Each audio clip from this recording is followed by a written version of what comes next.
안녕하세요. 네, 오늘 관세법 2차 강의 맡게 된 박승창 관세사라고 합니다. 저희 설명회 때 뵌 분도 계시고 처음 뵌 분들도 계신 것 같아요. 다들 2차만 시작을 하시는가요? 아니면 1차부터 준비를 하시나요? 1차를 붙으셨고, 그쵸? 아닌가요? 다른 분들은 다 1차는 다 치르고 오셨나요? 아니면 1차를 안 치르신 분은 혹시 한번 손 한번 들어줄 수 있을까요? 4분이시고 3분은 1차를 다 패스하시고 오신 거고요. 이제 저희가 이제 수업을 하려면 그 진도나 이런 수준을 맞춰야 되는데, 저도 이제 팀장님하고 말씀드리고 나눈 게, 일단 가장 모른다는 것을 기준으로 강의를 좀 진행했으면 좋겠다라고 말씀을 하셨어요. 제가 이어서 말씀을 드리겠지만, 관세법 1차랑 2차는 아주 다른 과목이라고 해도 이상하지 않을 만큼 똑같은 법이지만 접근하는 방식이 달라요. 그래서 2차는 최대한 어쨌든 1차를 안 하신 분들도 많고, 애초에 취지 자체도 그런 식으로 가기로 했기 때문에 최대한 기초적인 거 위주로 해서 말씀을 드리도록 하겠습니다. 여기 계신 다른 분들도 더 마찬가지 아닐까 싶어요. 다 이제 새로운 마음으로 새로운 시작을 이제 오늘 비로소 하게 됐는데, 다들 이제 이렇게 또 만난 것도 인연인 만큼 좋은 결과 얻을 수 있도록 한번 열심히 수업 진행해 봤으면 좋겠습니다. 일단 오늘은 첫 시간이기 때문에 먼저 오리엔테이션 가볍게 1시간 하고 2교시부터 수업을 진행하는 걸로 할게요. 제가 설명회 때는 살짝 말씀을 드렸던 내용이라서 좀 반복되는 내용도 있을 수 있겠으나 처음 뵌 분들도 많기 때문에 일단 오리엔테이션부터 진행하도록 하겠습니다. 제 수업을 일단 좀 편안하게 들으셨으면 좋겠고요. 너무 시끄럽지 않은 이상 식사를 못 하셨으면 간단한 간식거리 드셔도 상관은 없습니다. 좀 편안하게 좀 다가갔으면 좋겠다 싶고요. 네, 저는 2016년도에 합격을 해서 현재까지 관세사를 하고 있어요.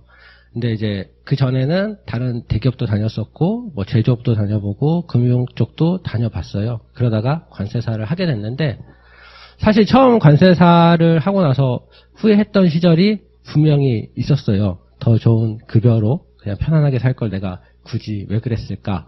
근데 요즘은 가만히 저도 이제 강의를 준비하면서 생각해 보니까 꽤 만족스러운 삶을 살고 있는 것 같아요. 그게 이제 관세사라는 자격증을 취득했기 때문이지 않을까. 왜냐면 관세사가 되면 할 수 있는 게 너무 많잖아요. 직장 생활을 하면 직장에 이제 사로잡혀서 그 안에서만 생활을 해야 되지만, 관세사가 되면 관세사로서 업무도 하고 이렇게 또 강의도 할 수 있게 되고 굉장히 할 수 있는 일이 많은 직업인 것 같더라고요. 그래서 관세사 된 거를 지금 굉장히 만족하고 있습니다. 제가 이 말씀을 드리는 이유는 여러분들이 관세사라는 자격증 준비를 한다는 건 사실 굉장히 큰 마음을 먹어야 되는 일이에요. 쉽게 할 수 있는 일이 아닌데, 어쨌든 큰 마음을 먹고 이 자리에 와서 시간을 이제 투자를 하고 계신 건데, 그만큼 이제 각자의 동기부여라는 거를 통해서 시작을 하셨을 거라고 봐요. 근데 동기부여가 굉장히 중요합니다. 앞으로 수험생활을 지탱하는 데 있어서, 그리고 학교까지 가는 데 있어서, 소위 말해서 누가 어떤 강력한 동기부여를 갖고 준비를 하느냐가 합격과 불합격을 가른다 할 정도로, 어느 정도 시점이 되면 사람들의 수준은 다 비슷해지거든요. 그때 버티는 순간이 오는데, 그때 이제 버틸 수 있는 사람은 강한 동기부여를 갖고 있는 사람들인 것 같아요. 그래서 오늘도 시작이니만큼 본인의 동기부여는 무엇인지에 대해서 다시 한번 생각해보고 이제 그 마음으로 한번 이어갔으면 좋겠습니다.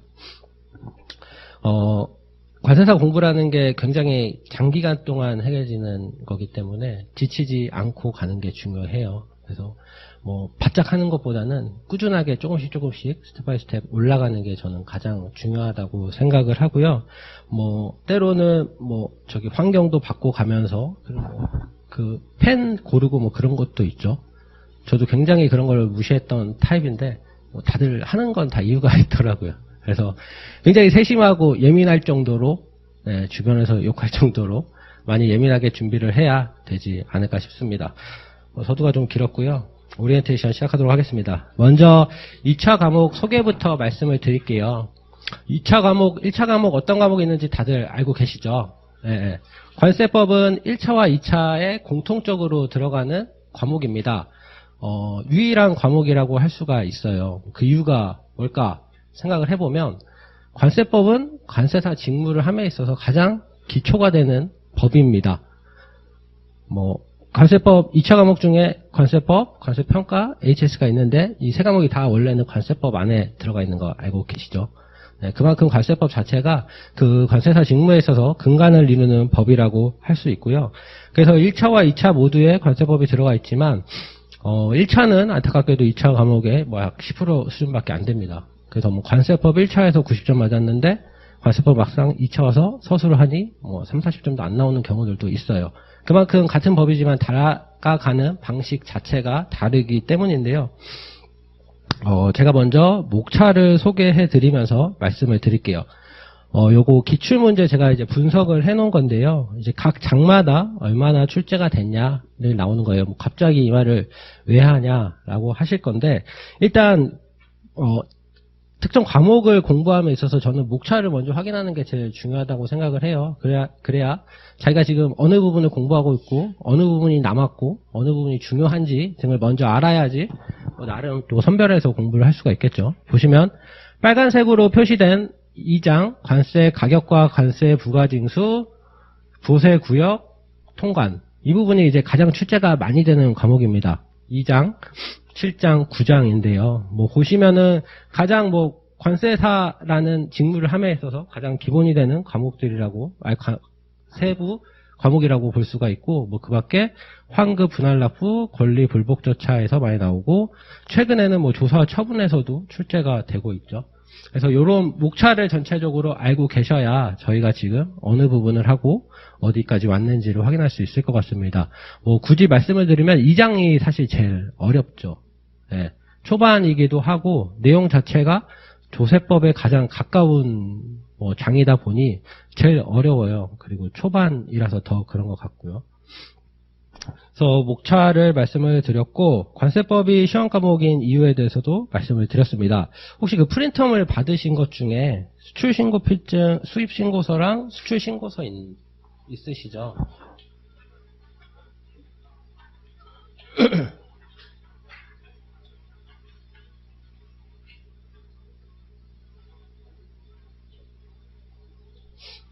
네, 제가 이걸 굳이 이제 준비한 이유는 제가 이제 이걸 강의 준비를 하면서 어떻게 하면 왜 수험생분들이 관세법을 공부해야 할까에 대해서 아는 게 중요하다고 생각을 했어요.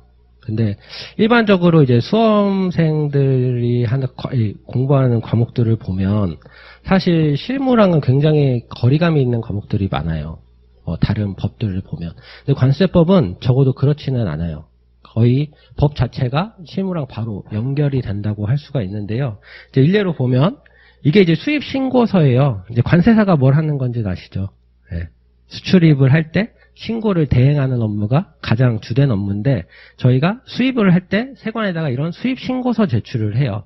이런 수입 신고서 제출을 하다 보면 내용을 보시면 여기 화면으로 안 보이시겠지만 프린트를 보시면 여기 신고인, 수입자, 납세의무자, 운송주선인 이쪽이 2장에 관련된 부분입니다.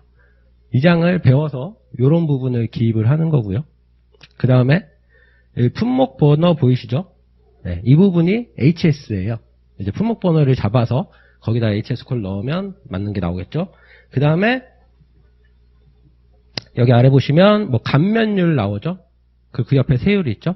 세율이 3장, 감면율이 4장에 대해서 나오고 있어요. 그리고 아래 보시면 여기 총 과세 가격이랑 운임 가산금액 있죠. 여기는 아직 안 배우셔서 그렇지만 관세 평가가 여기입니다. 그래서 이제 수입신고서 한 장에 관세법을 총 망라하고 있다고 보셔도 될 만큼 괴리감이 없는 법이 관세법이에요. 그 말인즉슨 합격을 위해서 관세법을 공부하는 게 가장 중요하지만 결코 그 공부가 나중에 관세가 돼서 실무를 함에 있어서 헛되지는 않을 것이다. 그만큼 활용도가 높은 법이기 때문에 다른 과목에 비해서 훨씬 더 많이 신경을 써서 공부하셔도 저는 손해볼 게 없는 과목이라고 생각을 해요. 마찬가지로 저희가 수출 수입을 제일 많이 하죠. 수출 신고서도 보면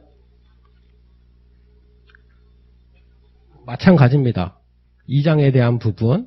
수출은 아무래도 세액이 없다 보니까 3, 4장에 대한 부분은 없지만 뭐 FTA에 대한 부분도 있고요. 그 다음에 신용장 번호하는 거 보면 뭐 무역 실무에 대한 부분도 있고. 그래서 저희 2차 과목 자체가 실무를 함에 있어서 괴리감이 없는 과목이다라는 거를 좀 말씀드리려고 수출 신고서와 반송 신고서, 수입 신고서를 준비를 해봤어요. 이제 나중에 이제 실무 가시면 직접 이런 거 신고하시고 기업도 하시면 본인 이름이 나오는 수입신고 필증, 수출신고 필증도 가져볼 수가 있으니까 한번 의미 있는 거라 생각해서 준비를 좀 해봤고요. 요거는 이따가 다시 한번 또 말씀드리도록 할게요.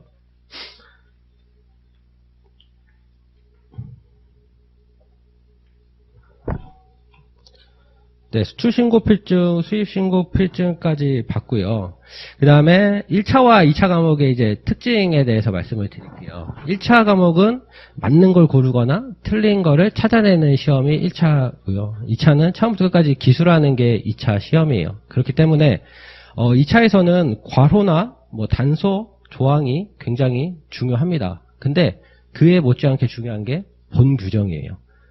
서술하는 거기 때문에 1차에서는 단서 조항이나 뭐 후단 규정 같은 경우를 뭐 살짝 꽈서 내는 경우들도 있고 그래서 그걸 찾아내면 되는 시험이지만 2차는 처음부터 끝까지 기술을 해야 하기 때문에 1차를 공부하듯이 후단 규정이나 예외 규정 뭐 그런 규정에 너무 집착을 하면 본 규정을 놓치는 경우들이 많아요. 근데 본 규정을 놓치면 해당 점수에 대한 배점을 아예 못 받기 때문에 본 규정이 매우 중요하다는 거 네, 말씀을 꼭 드리고 싶습니다. 본 규정이라고 하면은 별거는 없어요. 이따 제가 본 강의 때 말씀을 드리도록 하고요.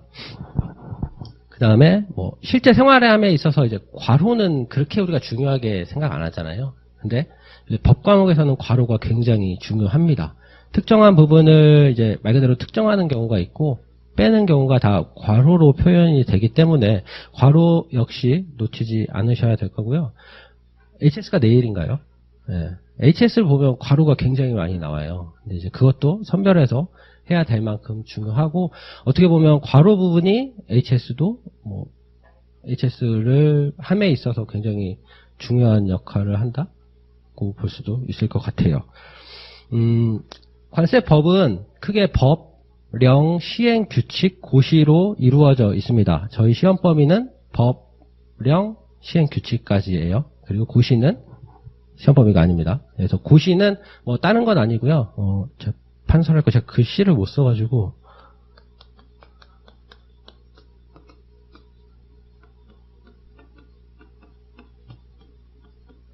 이렇게 크게 4가지로 관세법이 이제 구성이 돼 있는데요. 관세법은 우리나라가 이제 뭐 성문법이라 그래가지고 국회에서 법을 제정하고 거기에 따라서 만들어진 게 이 관세법, 국회에서 제정을 하죠. 그 다음에 령은 국회에서 법을 만들고 거기에서 이제 부족한 부분을 대통령령으로 대통령이 정합니다.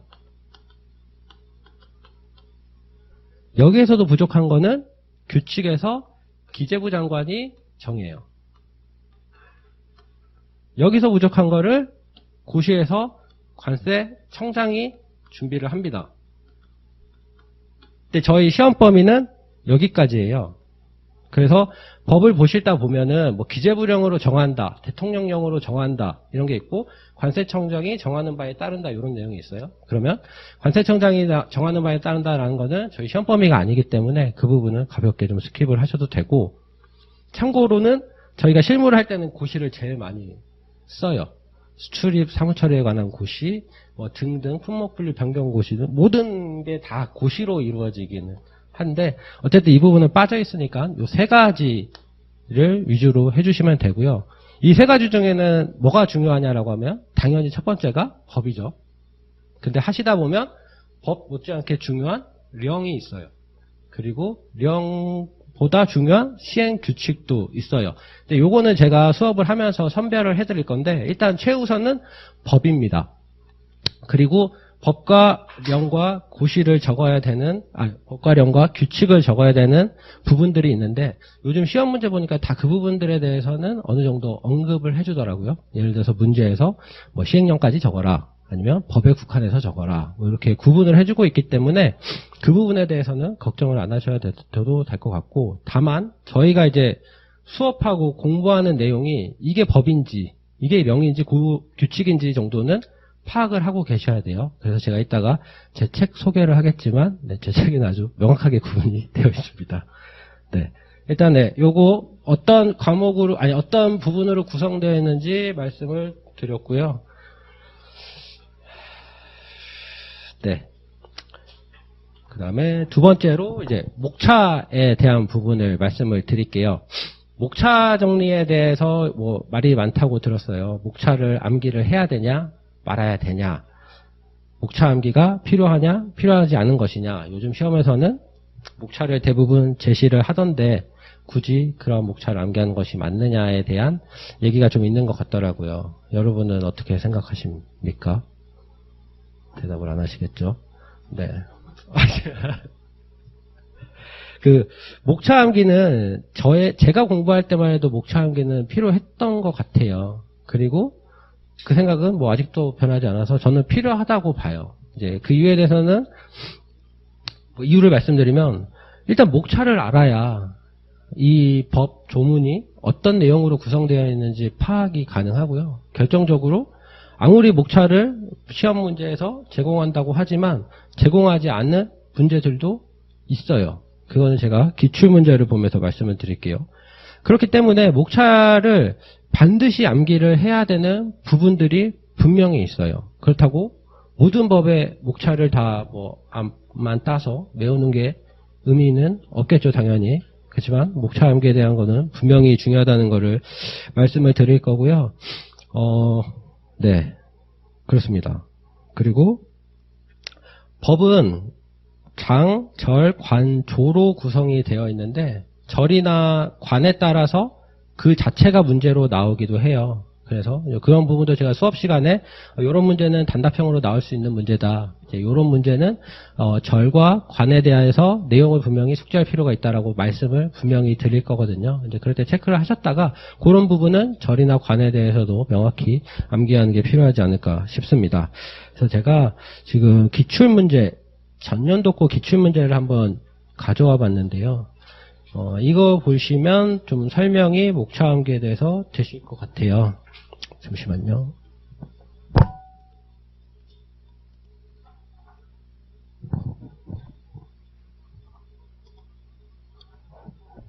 네, 여기서 보시면 문제 1번 보시면 이게 이제 전년도 관세사 2차 시험인데요. 보시면 관세법에 따른 처분에 불복하는 자가 심사청구를 제기하는 경우 심사청구 기간, 심사청구 절차, 심사청구서의 보정, 심사청구가 집행에 미치는 효력에 대해서 각각 설명하시오라는 문제가 30점으로 나왔어요. 이건 어떻게 보면은 목차가 좀 정해져 있는 것 같죠. 목차를 다 준 것 같지만 저희가 이제 교재가 있으면 좀 같이 보면 좋은데 교재가 없으니까 제가 이걸로 한번 말씀을 좀 드려볼게요. 요 문제, 뭐 해답, 기출문제 시간은 아니지만 보여드리는 게 나을 것 같아서 잠시만요.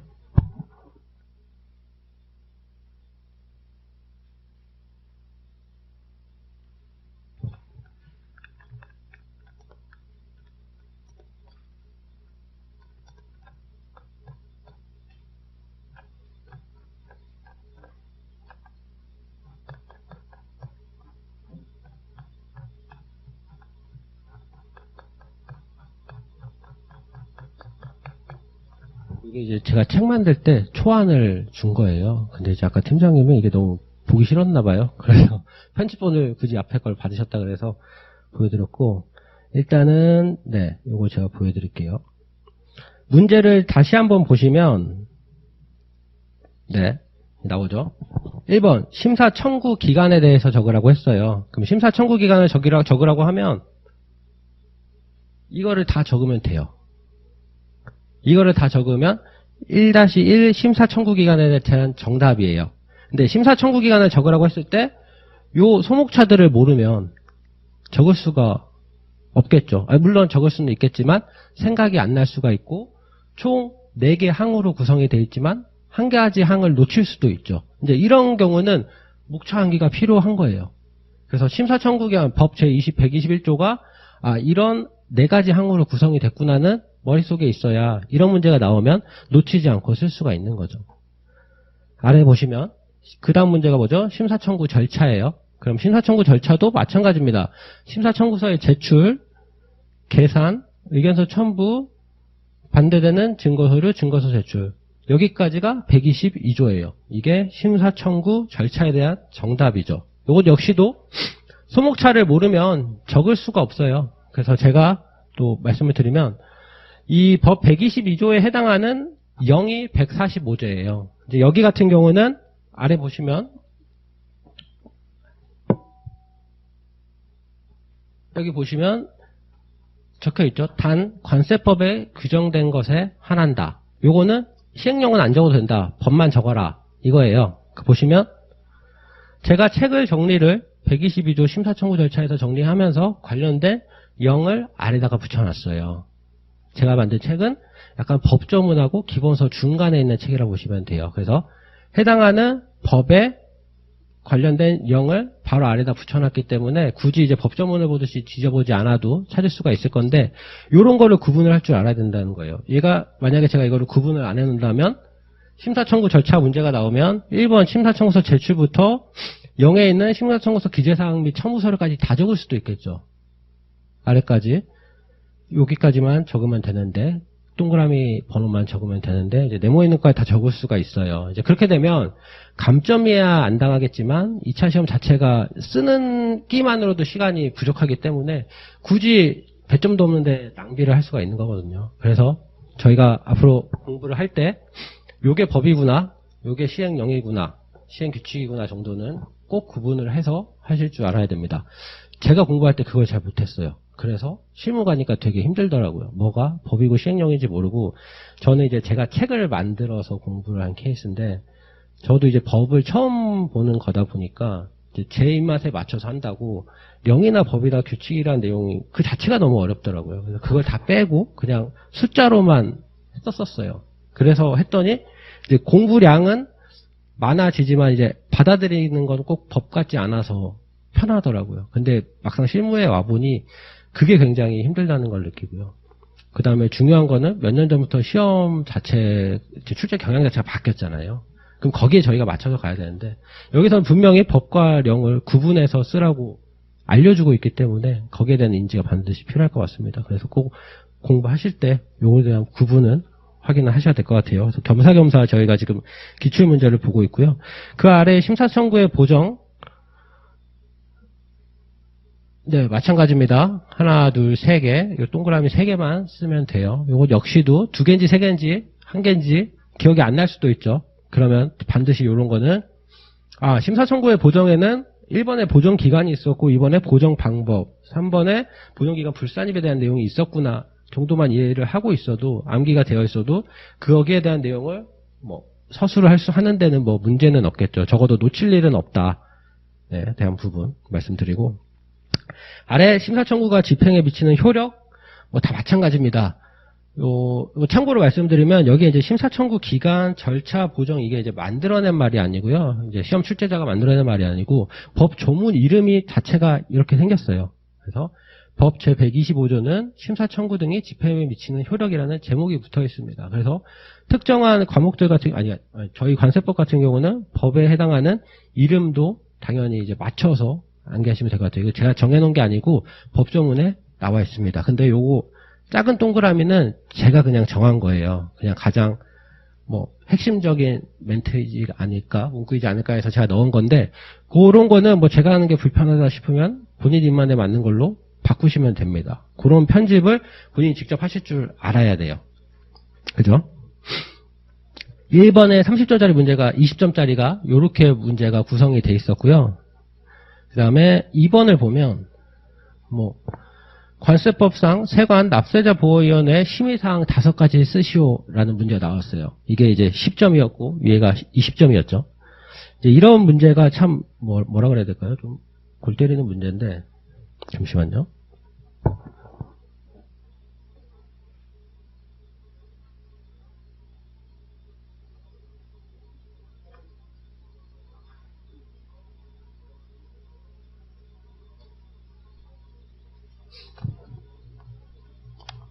이거 보시면 제 118조의 4가 납세자 보호위원회라는 조항이에요. 여기서 문제가 뭐죠? 납세자 보호위원회 심의사항 5가지를 쓰시오. 보시면 심의사항이 2항에 나와 있죠. 납세자 보호위원회 심의사항을 각 항목상을 심의한다. 그래서 이렇게 쭉 해서 7가지가 나왔는데 여기서 5가지만 쓰면 10점을 획득하는 거예요. 요거는 이제 한 개당 2점이겠죠.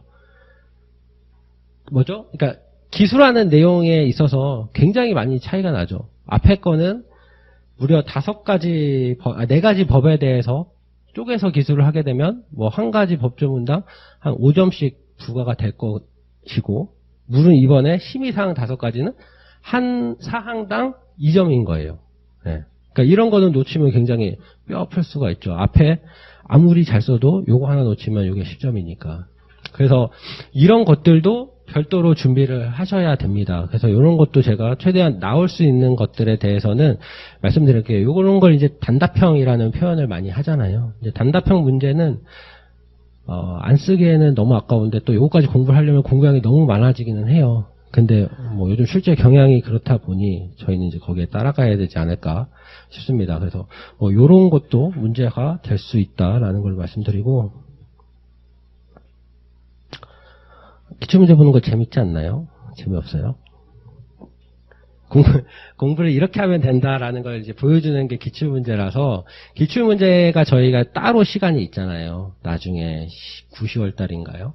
그 있는 이유가 기출문제를 많이 보면 내가 어떻게 공부를 해야겠구나, 내가 어느 수준까지 공부를 해야겠구나라는 것을 판단할 수가 있어서 좋은 것 같고요. 일단 시작하는 날에 또 제가 이거 굳이 보여드리는 이유는 부담 가지시라는 건 아니고 이렇게 문제가 나온다, 그래서 이런 공부를 해야 된다라는 걸 말씀드리려고 진행하고 있습니다.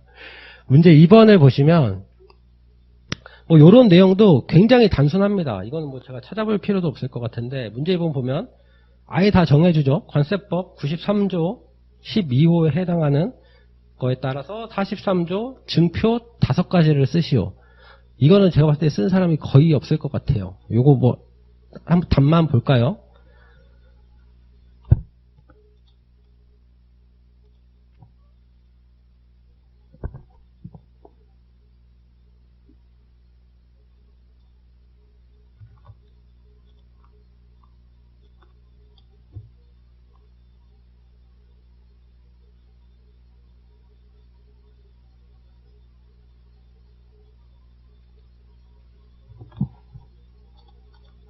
그리고 1번에 대한 답이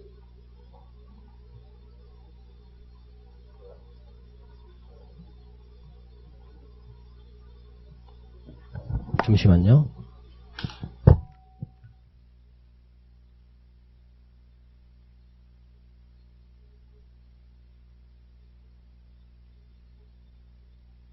네. 1번에 대한 답이 요거였어요.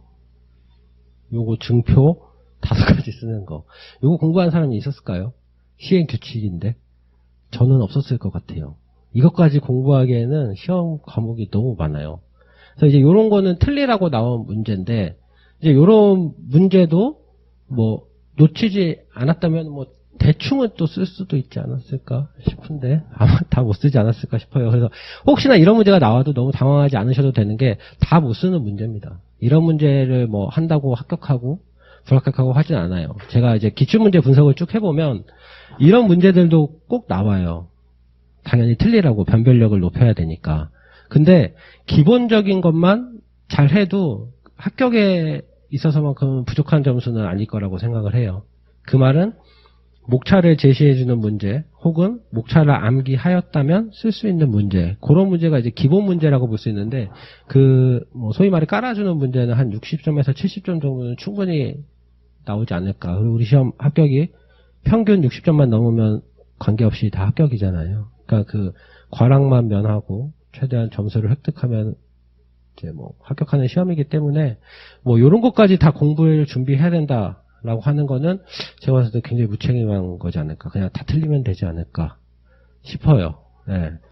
저는 이제 공부할 때 그런 분들이 제일 좋았거든요. 뺄 거 정해주는 사람.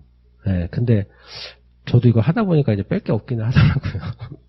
뺄 게 없긴 한데, 요런 문제까지는 이제 대비하는 게 힘들지 않을까. 뭐 생각이 들고, 이제 말 나온 김에 또 말씀을 드리면, 저는 강의 자체를 커리큘럼이 뒤에다 제가 소개를 하겠지만, 기본 강의 이후에 압축 정리, 기출문제 정리, 그 다음에 뭐 모의고사, 뭐 이런 식으로 가잖아요. 이제 제 강의는 딱히 뭐 그렇다고 어려운 걸 다루고 하지는 않을 거예요. 이제 제가 공부할 때만 해도, 뭐 잠깐 제가 제 얘기해서 죄송한데, 그때 뭐 심화 강의가 있고, 뭐 여러 가지 강의가 있었어요. 근데 돌이켜서 보니, 심화라는 강의가 과연 필요한 강의인가? 라고 생각을 많이 해봤고, 지금 강의를 하는 분들하고도 많이 얘기를 해봤는데, 결코 합격에 도움이 되는 강의는 아니었던 것 같아요. 공부량만 늘어가는 부분인 거지, 이제 그 부분에 대해서는, 관세표표 강의하시는 분과, 관세표가 강의하시는 분도 같은 다 생각인데, 굳이 심화를 할 필요가 있느냐. 제가 이따가 일장 총칙 강의를 하면서 심화 같은 내용을 한번 말씀을 드릴 거예요.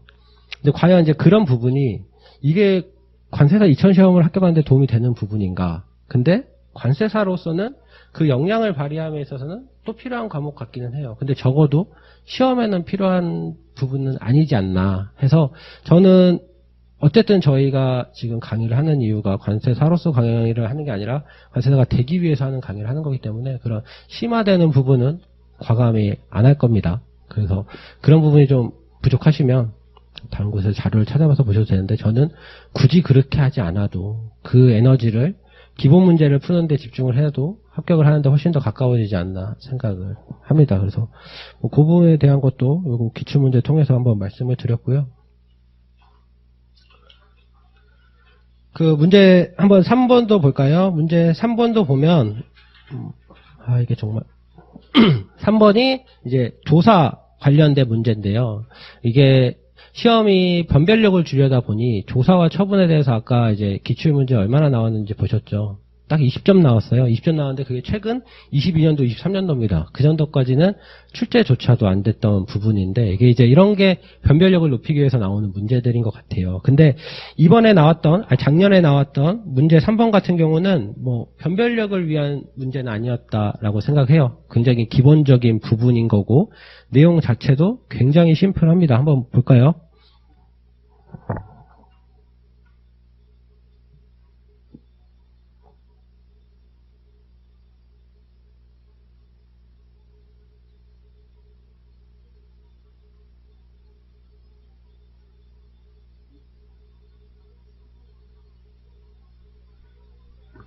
1번이 물품을 압수할 수 있는 경우와 그리고 압수한 물품의 보관에 대해서 쓰고 압수 물품을 매각하는 경우 그 절차와 사유에 대해 쓰시오라고 나왔어요. 보시면 1번 물품을 압수할 수 있는 경우는 요거 303조 1항입니다. 압수의 요건. 요거 쓰면은 딱 2점을 획득하는 거예요. 근데 법이기 때문에 굉장히 기본적인 부분이라고 할 수 있죠. 아래 보면 압수 물품의 보관에 대해 쓰시오. 꼴랑 요거예요. 압수 물품은 편의에 따라 소지자나 시군읍 면사무소에 보관할 수 있다. 요거 하면 또 2점. 그리고 303조 3항이죠. 물품을 매각하는 경우와 절차와 사유. 여기 나와 있죠. 요게 아마도 6점이지 않았을까 싶어요.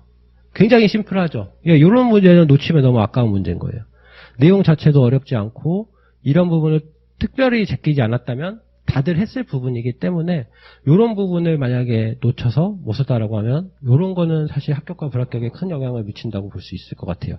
남들이 다 쓰는 건 써야 되거든요.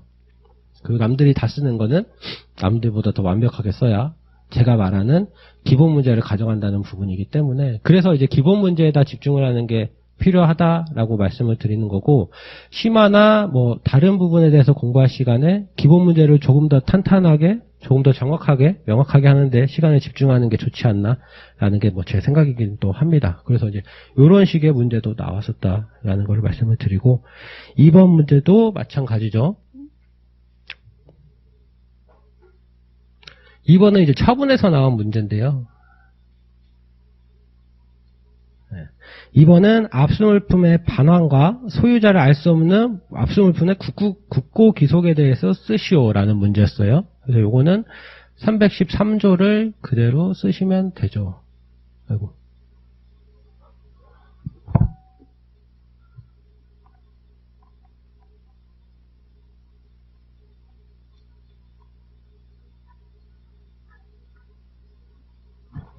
갑자기 보니까 안 나오네요. 근데 아무튼 요거는 313조를 쓰시고, 소유자를 알 수 없는 압수물품 같은 경우는 299조에 나와 있거든요. 이제 그거는 299조를 쓰시면 되고, 그 다음에 3번 같은 문제가 제척사유 5가지, 해촉사유 5가지, 요런 게 딱 하나당 1점씩 해서 쓰는 건데, 나중에 이제 심의위원회 같은 것들도 뭐 말씀을 드릴 거고, 모아서도 말씀을 드릴 거예요. 이제 그런 거에 대해서 쓰시는 내용인데, 요런 걸 쓸 때도 이제 나중에 심의위원회나 위원회만 이제 모아서 보면 이제 덜어 나오는 것들, 반복되는 것들이 있어요. 그래서 그런 거는 좀 요령껏 외운다면 뭐 5가지 중에 적어도 3가지는 쓸 수 있지 않을까. 제척사유도 마찬가지입니다. 그냥 기본적인 상식선 안에서 생각을 해봐도 뭐 제척을 할 수밖에 없는 이유들이 있겠죠. 뭐 배임 횡령을 할 수도 있고 뭐 관계자가 있을 수도 있고 이제 그런 거를 해서 이제 뭐 써서 점수가 어느 정도 획득은 되지 않을까 싶습니다. 이런 문제가 있었고, 문제 4번 같은 경우는 굉장히 좀 특이했던 문제인데, 저희가 기출문제를 보면 쭉 나오죠. 근데 조사와 처분이 최근에 이제 30점씩이나 집중이 됐어요. 보칙이 딱 한 번 나왔어요. 10점. 그게 이제 작년이에요. 여지껏 보칙이 안 나오다가 딱 한 번 나왔던 게 문제 4번이었죠.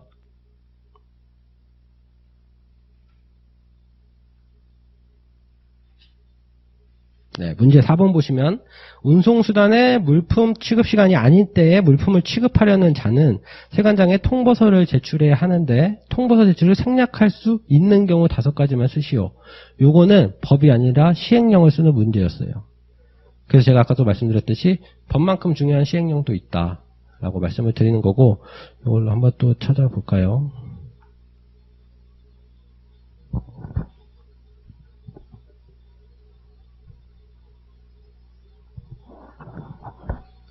여기 보시면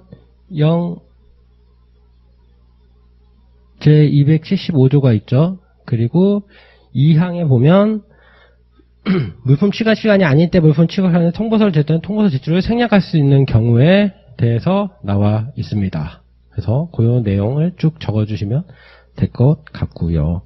그 다음에 10번 같은 경우는 뭐 환특법 문제인데, 환특법 같은 경우는 이제 매년 출제가 되는 과목이죠. 뭐 그거는 알고 계실 것 같은데, 매번 10점씩 배점이 돼서 나오는 게 환특법이라는 과목이고, 환특법은 관세법 강의가 끝나고 3일에 걸쳐서 진행을 할 예정입니다. 그래서 환특법도 뭐 매번 10점이 나오는 문제고, 범위가 굉장히 작아요. 목차를 보시면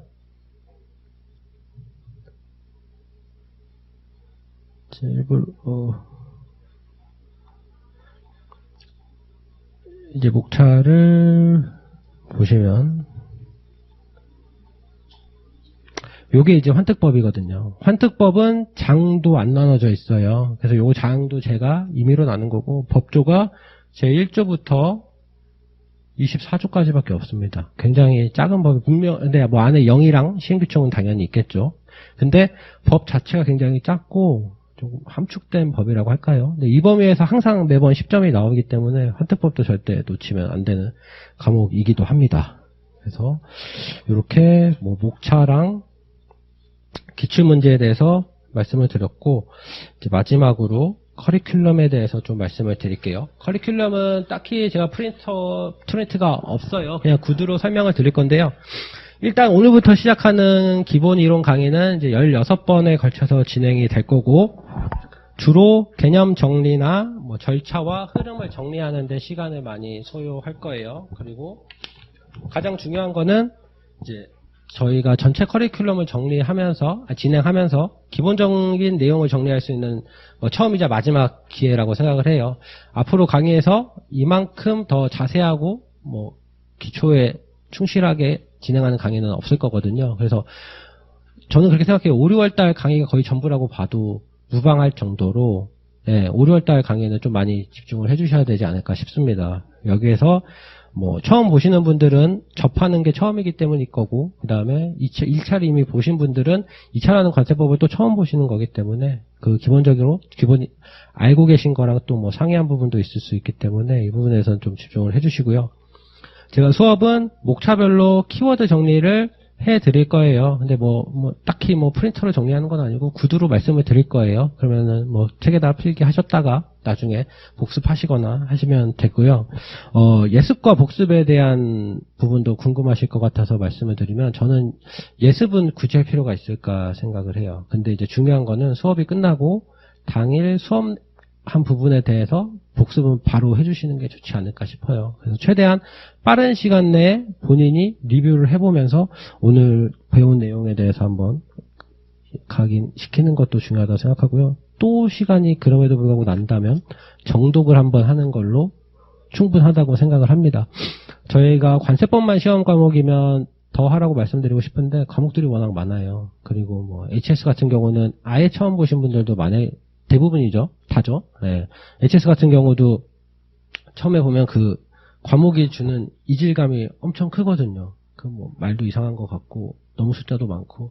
그래서 관세 평가도 마찬가지. 그래서 시간을 적당히 분배할 줄 아셔야 돼요. 제가 관세법 강사이기 때문에 관세법이 제일 중요하다고 말씀을 드리지만 분명히 과목은 4과목이고 4과목 평균 60점이면 합격하는 시험이기 때문에 거기에 대한 분배를 명확하게 하실 수 있어야 됩니다. 그래서 제 과목 같은 경우는 수업을 듣고 당일이면 좋겠지만 당일이 아니더라도 적어도 다음 날까지는 복습을 한번 하시고 다음 수업이 오기 전까지 정독 한 번만 더 하면 베스트지 않을까 싶습니다. 그리고 그 정도로도 충분할 거라고 생각을 해요. 근데 여기서 이제 마음이 급하신 분들은 빨리 암기를 해야지 하시는 분도 계실 것 같아요. 근데 이해 없는 암기는 휘발성이 너무 강해요.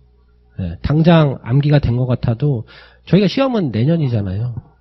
빨라야 내년 6월 달에 시험인데 내년 6월 달 시험을 벌써부터 암기한다고 그 암기를 유지하는 게 더 힘들겠죠. 그래서 최대한 5, 6월 달은 암기를 한다는 것보다는 최대한 이해를 하려고 한다가 되는 거고, 그럼에도 불구하고 이해가 안 된다라고 하면 나중에 가서는 이제 암기를 하셔야죠. 근데 적어도 5, 6월 달만큼은 최대한 이해에 집중해 주시길 바라고, 중요한 거는 너무 심취하시지 않았으면 좋겠어요.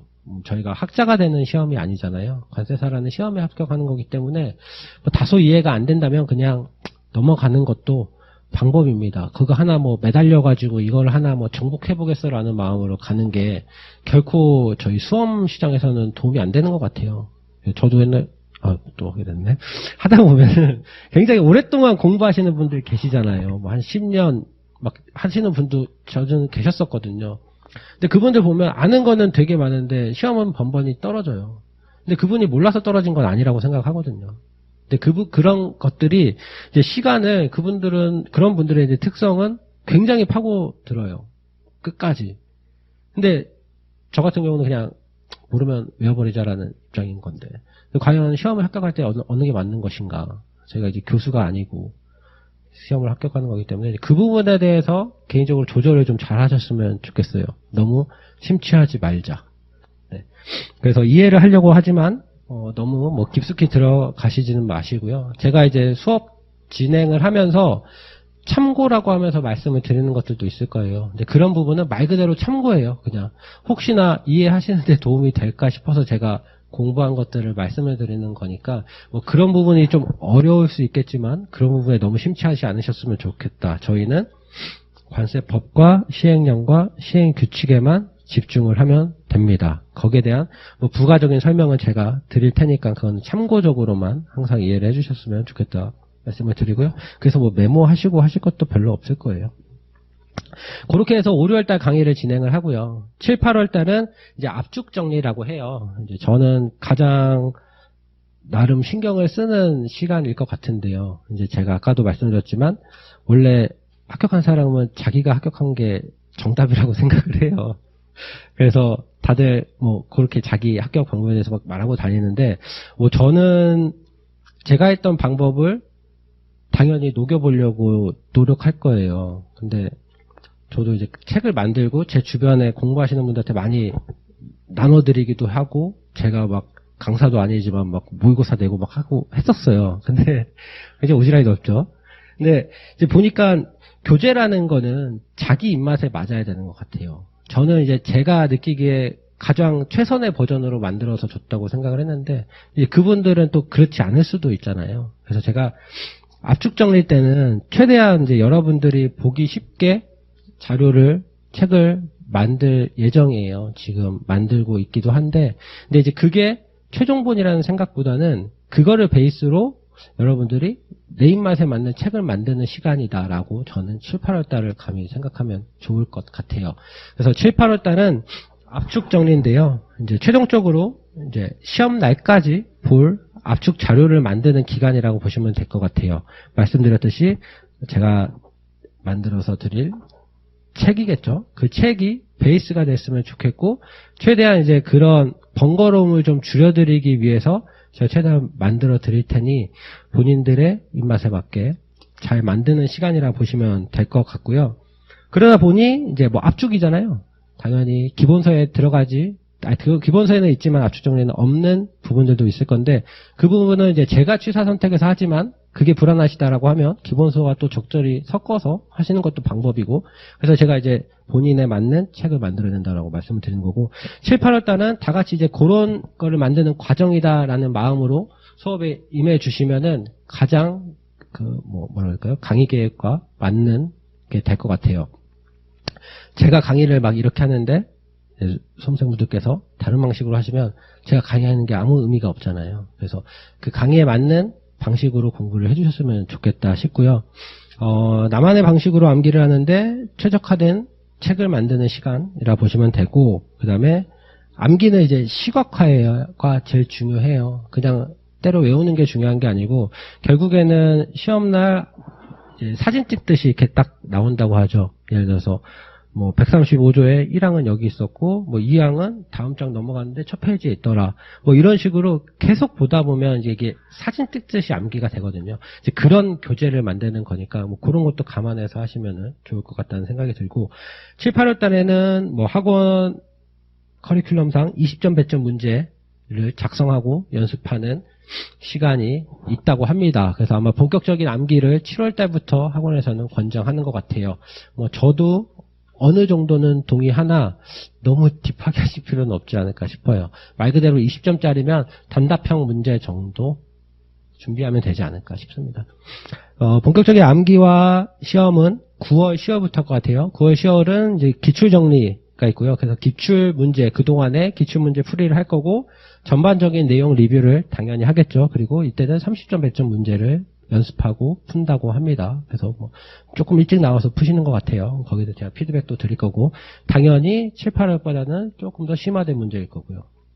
11월, 12월에는 본격적인 문제 풀이해서 뭐 지역적인 문제를 제가 말씀드릴 수도 있고, 토픽별로 정리를 해드릴 수 있을 것 같아요. 예를 들면 뭐 위원회는 위원회끼리 모으고, 기재사항은 기재사항끼리 모아서 한번 보는 시간이라고 보면 될 것 같고, 이때는 50점 배점 문제를 한다고 합니다. 그리고 1월부터 6월까지는 모의고사를 8범위, 4범위, 2번이 전범위로 해서 진행을 합니다. 총 5월, 7월, 9월, 11월 해서 이제 4번의 커리큘럼 그리고 모의고사로 진행이 되어 있는데, 전체적인 이제 컨셉은 회독수를 늘리는 거라 보시면 돼요. 이제 저랑 수업 시간에 한번 회독하고 복습하면서 1회독하고 그럼 2회독이 되죠. 그러면은 12월까지 적어도 8회독을 할 수 있습니다. 조금 더 욕심을 내서 10회독을 채우실 수도 있고요. 그렇게 되면 1월달 모의고사 들어가는데 저는 문제 없을 거라고 봐요. 그 강의만 잘 따라오고 회독수 잘 따라가고 복습만 제대로 했다면 문제 없을 거라는 생각이 듭니다. 네, 지금 7시 50분인데요. 제가 원래는 강의할 때 이제 요 철칙을 지키려고 했거든요. 50분 하고 딱 10분 쉬고 하려고 했는데 요거 OT니까 조금만 더 하고 쉬었다가 2번에 걸쳐서 오늘은 해서 종료하는 걸로 할게요.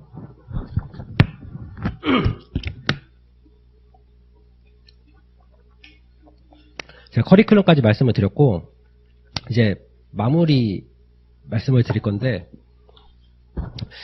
2차는 절대적으로 본인의 공부 시간이 중요해요. 강사가 하는 거는 설명을 해드리고 하는 거지, 거기에 대해서 본인 걸로 만드는 거는 절대적으로 수험생의 몫이다. 그리고 그 몫이 70% 이상이라고 생각을 합니다. 그래서 안 되겠다. 쉬고 하시죠. 제 목이 잠겨서 10분만 쉬고 하도록 하겠습니다.